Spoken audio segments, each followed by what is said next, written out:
What is up, guys? It is TheCitrusPanda here today, and I'm coming at you with another episode of What Am I Playing? And today, I'm playing some Risk of Rain, a game on Steam. It's a roguelike. Should be quite a bit of fun to try. Now, I have played this before. I played it very seldom. What am I talking about? I played it very little because I just literally bought the game on sale. I think it was yesterday.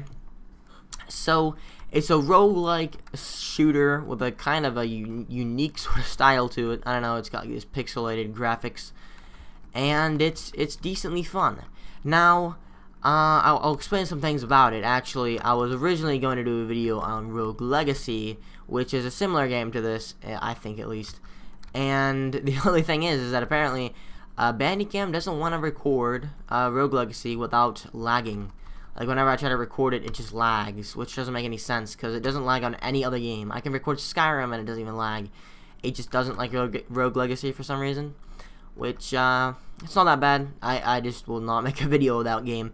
But, between this and Rogue Legacy, so far, I think Rogue Legacy is a little bit more fun, but I've only done a couple runs of this, so who knows. Basically, the objective in this game is to find the teleporter, and survive long enough when you find the teleporter to live. And until then, just run around, kill stuff, level up, get money, and then get items to fight the boss, basically. Now, this is easier said than done because honestly, this game is difficult. And right here, you see the imp thing. I let them all out, and you have to kill them, and you get a special item if you kill them all. So there we go. Heal quickly when standing still for 2 seconds. Oh boy. Honestly, guys, I'm not very good at this game. I'm actually pretty terrible. The farthest I made it was in some, like, fungi level, and I died horribly by the boss there. I died very quickly. Actually, I stayed alive for a little bit, but then I died. Alright, this guy needs to die. The difference between this and, say, other kind of, like, roguelikes and whatnot, I guess this would fit into the roguelike genre. A game like where you have to kind of like restart whenever you die. Makes it a little bit different is this class system. Similar to Rogue Legacy, you can pick a class, and your class is unique in the idea that it does have abilities. In this game, you have way more abilities than a game like Rogue Legacy, where you only have like one.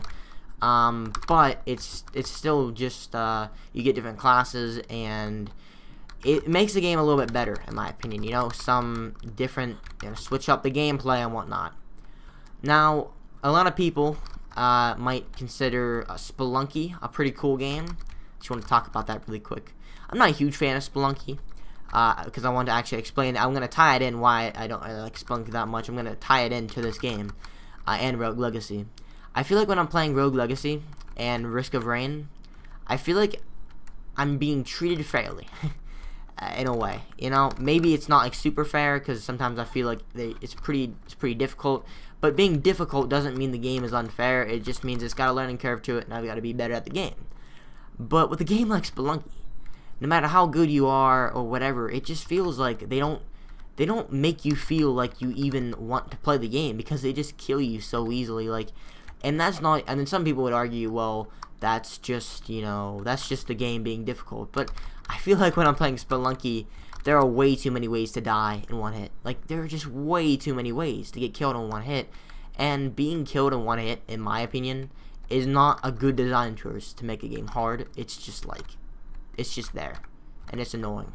So, it almost feels like an artificial kind of difficulty. Like, oh, you fell into a pit of spikes and you died? Well, that's good because you're not getting your life back.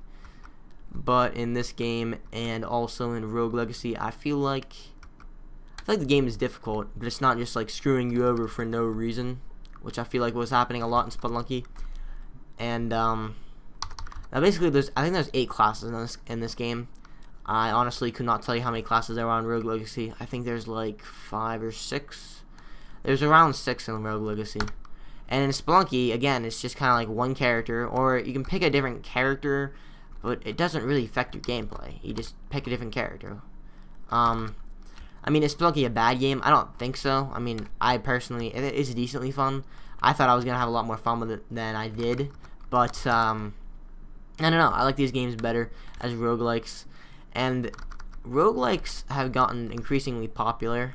There's been more and more of them coming out of game developers, mostly indie developers. You know, you don't see any big companies targeting them. I don't really know why that is. I guess it's because it's kind of like an easier thing for an indie developer to tackle, kind of, because a lot of times they're randomly generated. So, I mean, I don't really know how to program or something, but maybe that's a little bit easier than actually making something that's there. I don't even know what I'm talking about, honestly. I mean, I'm not gonna pretend like I'm an awesome master programmer or something, but I feel like it's an easier type of subject to tackle. Also, it's pretty popular, which makes it good for indie developers because they can get the word out, be like, new roguelike game, new roguelike game. We've seen some pretty good ones. I mean, Spelunky's definitely one of the good ones. Faster Than Light, or FTL, if you will. This game, Rogue Legacy. Just games like that actually reward you for skill. Now, this game kind of follows the same lines of most roguelites, like where your progress really doesn't save. Like when you die, you die. So you don't get to keep any of your items or anything. It almost reminds me of Binding of Isaac. This game has a lot of luck to it. Like, you know, if you get good items, you'll pretty much set because you can get good items and destroy people. But if you don't get good items, then you probably are screwed for this playthrough, and you're probably just going to die. Now, I compare it to Binding of Isaac because of that. And Binding of Isaac, if you don't have good weapons or good items or whatever, you are probably going to die, no matter what your skill level is, just because of the game, how it's made. Oh boy, this is bad. Also, this game gets increasingly difficult as it goes on.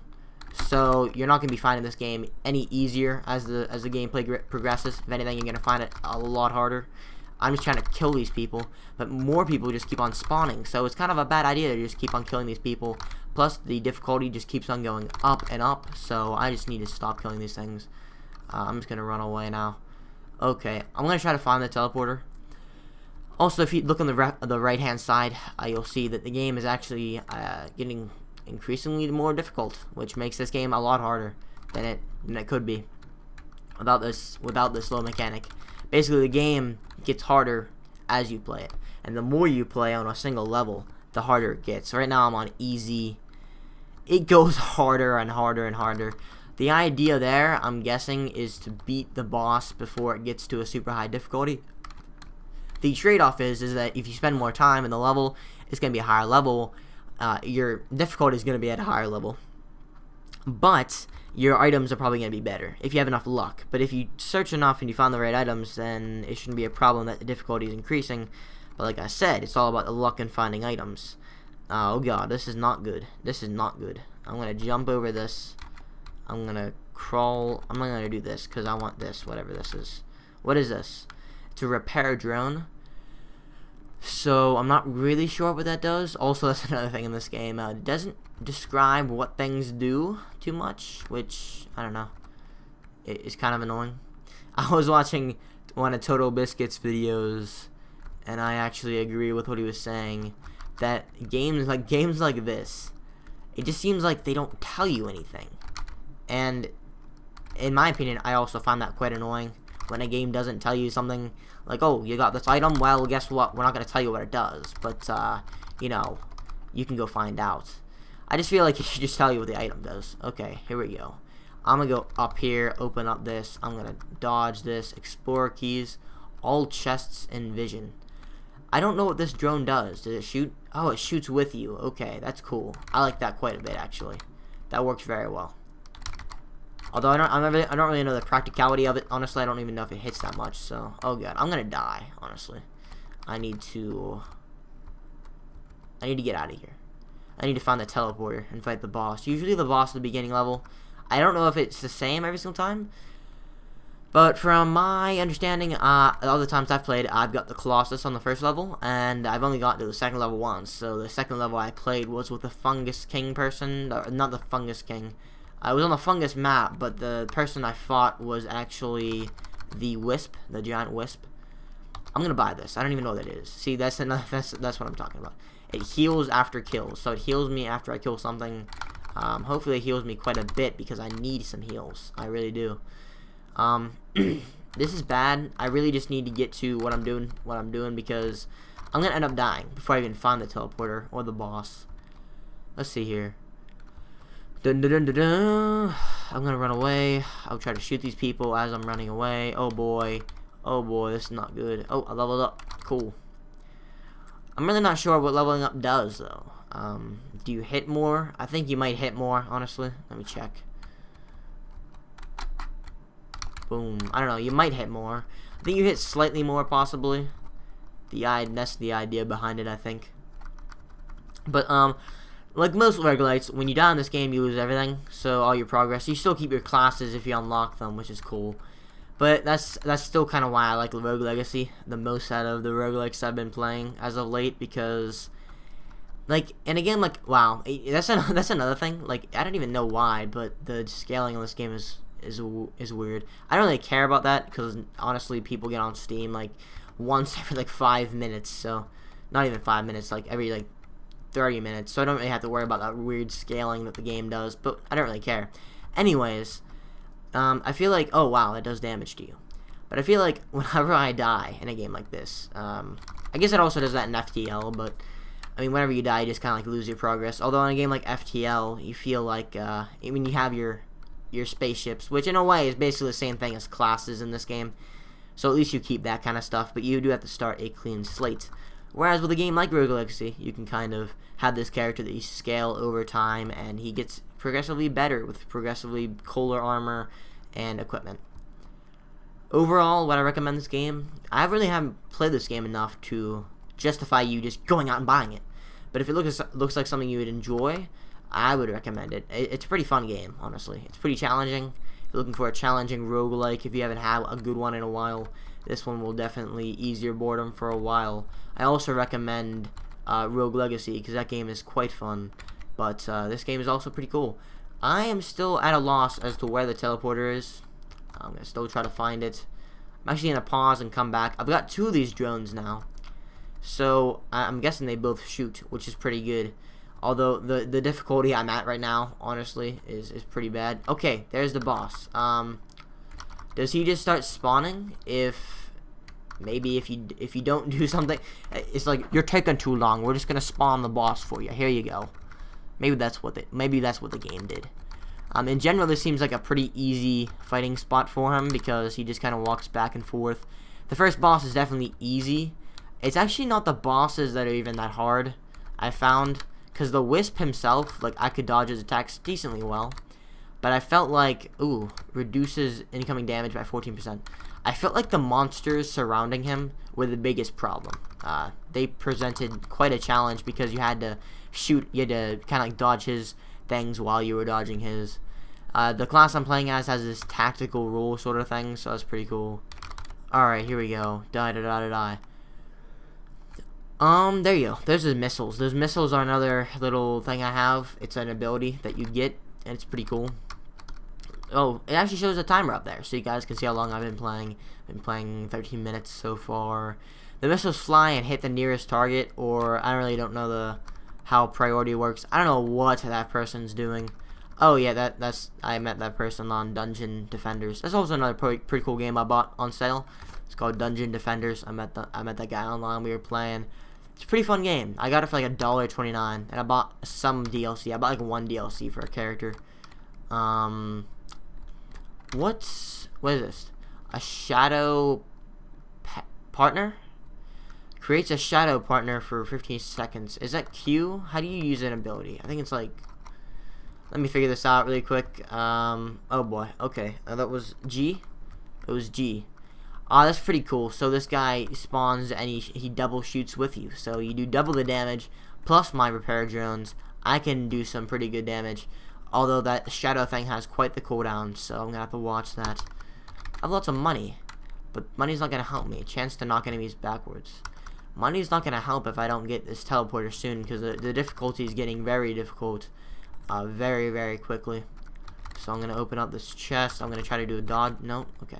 There's the teleporter. I'm guessing I have to kill the boss again. I'm not sure. Let me see. Wait, oh crap. What is this? Give me the item. Killing enemies sets the ground on fire. I'm guessing I have to kill the boss again. Yep. Okay. I gotta kill the boss 2 times, and I think the boss got more health than normal. honestly. They really want to screw me over on this one, but let me see if I can't do this. I'm gonna do that. Oh man, this is bad. This little fire guy, not even the boss, the fire guy, he is a problem. So what I mean, the sheer, not even like the monsters themselves, the sheer amount of monsters that they throw at you can be quite disorienting, actually. And if they all hit you at once, you're pretty much dead. So you don't want that to happen. That's what happened on the wisp thing. Like I was dodging things pretty well, and all of a sudden I got like hit by all of them at once and just pretty much died in one fell swoop. Oh god, the jellyfish are after me. Here we go. I'm going to use my ability right now because I don't really know what I'm doing anymore. Here we go. Do some damage. I'm doing some pretty good damage, it seems like. Although I don't even know what's hitting me. Oh, it was that fire guy. He's hitting a lot. So, sucks to suck. And there you go. The game is very nice to you, apparently. Let's go back Greater Wisp. Alright, so that was pretty fun. I almost killed the boss. So, that's that. I'll see you guys next time.